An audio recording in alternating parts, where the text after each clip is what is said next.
UGC net सिर्फ एक इम्तिहान नहीं, ये ख्वाब है किसी तालिब इल्म का। लेकिन अफसोस, कुछ लोग जो एक बार कामयाब हो चुके, वो बार बार उसी ख्वाब को हासिल करने निकल पड़ते हैं। भाई, अगर तुम नेट क्लियर कर चुके हो और जेआरएफ के ख्वाहिशमंद हो तो बात समझ में आती है। अगर तुम्हारा जेआरएफ एक्सपायर हो चुका है तब भी बात काबिल कबूल है। लेकिन सिर्फ अपनी काबिलियत चमकाने के लिए, दूसरों से 2 कदम आगे नजर आने के लिए ऐसा ना करो। किसी हकदार का हक ना मारो।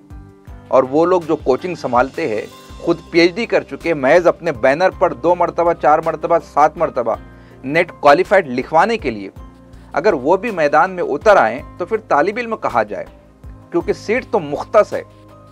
खुदारा अपनी कामयाबी को किसी और की नाकामी का जरिया ना बनाओ।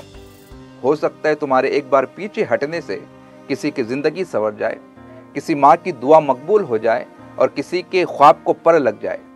सच कहूँ, असल तालीम वो है जो दूसरों के लिए रास्ते खोले, ना कि बंद करे।